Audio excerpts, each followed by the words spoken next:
Hi everyone, welcome back to my channel.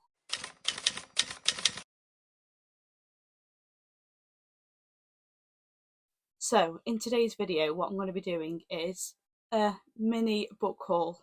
So I did go for a work meeting yesterday and where I had the meeting was just outside a shopping centre. So of course I had to go in and have a browse in the bookshops, and I did pick a few things up. I've got 4 books in total, so I'm going to be talking you through them. But yeah, let's get into the video. So, the first book that I got from my shopping trip is The Unhoneymooners by Christina Lauren. So, I've seen a lot about this one online. I haven't read any Christina Lauren books yet, I don't think. I don't think I've read any of her books. So, I'm really looking forward to seeing what her writing's like. I have heard that she's really, really good. So, I'm looking forward to it. But she is going to be a new author for me, which will be nice. I'm just going to read what's on the back for you. It says, anything can happen during the trip of a lifetime. Olive is always unlucky. Her identical twin sister, Amy, on the other hand, is probably the luckiest person in the world. About to marry her dream man, her entire wedding has been fully paid for by winning a series of competitions. Meanwhile, Olive is forced to play nice with her sworn enemy, the best man, Ethan. But Olive's luck may be on the turn. When the entire wedding party, except for Olive and Ethan, gets food poisoning, there's an all-expenses-paid honeymoon in Hawaii up for grabs. Putting their mutual hatred aside for the sake of a free holiday, Olive and Ethan head for paradise, determined to avoid each other at all costs. But when Olive runs into her future boss, the little white lie she tells him threatens to spiral out of control. Forced to play loving newlyweds, she and Ethan find themselves in much closer proximity than they ever expected. The problem is that soon Olive finds that maybe she doesn't mind pretending.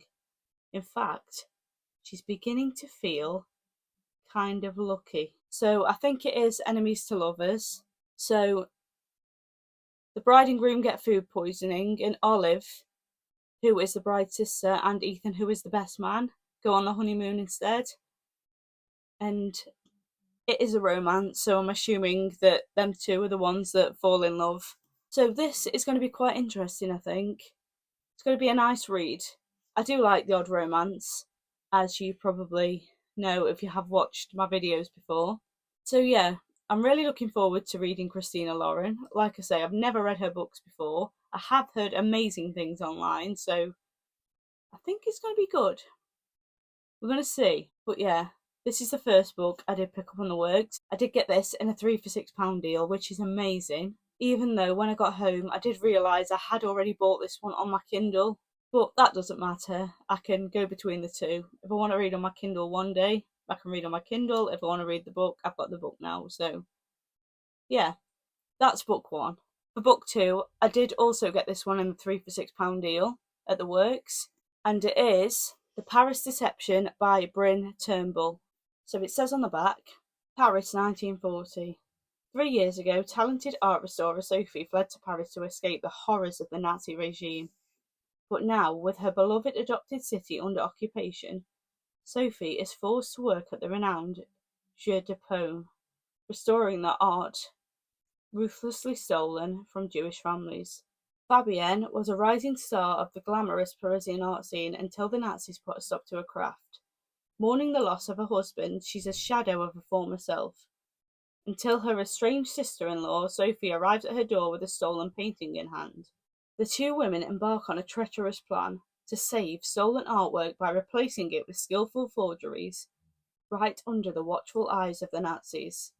But just how long can they sustain their masterful illusion? So, this one, as you'd probably tell from the blurb, is based during the war, and this woman, Sophie, I believe she's called, yeah, has fled the Nazis and she's gone to Paris to work in art. So it is set in the war. I do find anything set around that time very interesting reads. I think the war is a very important topic, and it's one that shouldn't be forgotten about. So I do tend to pick these books up based around that time, because like I say, I do find them really interesting. And from someone that also really loves art, I think this is going to be a really interesting read. So this one really intrigued me, and that's why I picked it up. Like I say, this was also in the 3 for £6 deal, so absolute bargain. And I really do think that this is going to be a really good read. So this is book 2. So for book 3, this is the third one in the 3 for £6 deal that I picked up, and it is The Road Trip by Beth O'Leary. I have read a lot of Beth O'Leary's books, and I've always enjoyed the books that I have read of hers. So I've been wanting to pick this one up for a while, and when I saw it in the 3 for £6 deal, I just couldn't resist. I had to pick it up. I'm so excited to read it. I'm going to put this quite high on my TBR, I think. I'm going to read what it says because I'm just waffling at the moment. It says, Addie and her sister are on an epic road trip to a friend's wedding in rural Scotland. But not long after setting off, a car slams into theirs.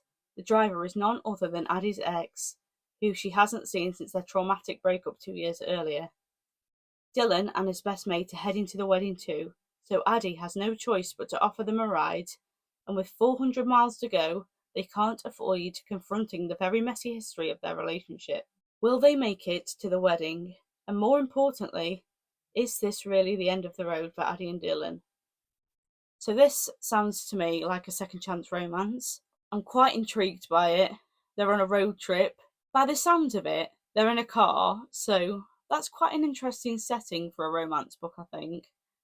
I think it's going to be quite an interesting one to read. Like I say, I do love Beth O'Leary.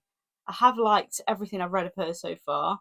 I particularly enjoyed The Flat Chair. That was one of my favourite books of last year. So I'm really excited to read this. Hopefully it's going to live up to my expectations. But I'm going to see what happens. But yeah, that was book 3. And like I say, them 3 was all in the 3 for £6 deal at the Works, which is an absolutely amazing deal. So if you have got the Works near you, I do recommend going in and looking at the 3 for £6 books, because they always have a great selection in there. On to book 4. So for book 4, I got The Doll Factory by Elizabeth McNeil. I just had to check that one then. And this one is also a historical fiction book. I do really enjoy books with a history element. I do really enjoy learning about history, so any historical fiction books that I see, I tend to pick up because I do enjoy them. This one says on the back, London, 1850. On a crowded street, the doll maker Iris Whittle meets the artist Lewis Frost. Lewis is a pre-Raphaelite painter who yearns to have his work displayed in the Royal Academy, and he is desperate for Iris to be his model. Iris agrees on the condition that he teaches her to paint. Dreaming of freedom, Iris throws herself into this new life of art and love, unaware that she has caught the eye of a second man. Silas Reed is a curiosity collector, enchanted by the strange and beautiful. After seeing Iris at the site of the Great Exhibition, he finds he cannot forget her.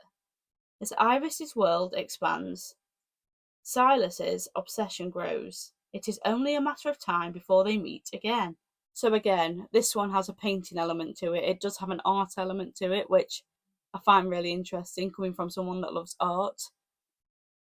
I think it's quite an interesting concept. I'm really looking forward to it. I picked this one up on a whim, to be honest. I'd never heard of it before, but I went into the WH Smith when I was shopping and they had a 50% off sale.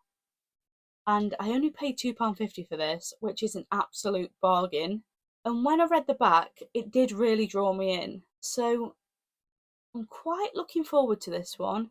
I'm not entirely sure what to expect, but sometimes they're the best books when you don't know what you're going into. So I'm really, really hoping it lives up to my expectations. But we'll see. So that was book 4. So they were the 4 books that I bought during my shopping trip yesterday. I really hope you enjoyed the video. If you did enjoy the video, please like, comment and subscribe underneath, and I will see you all again next week.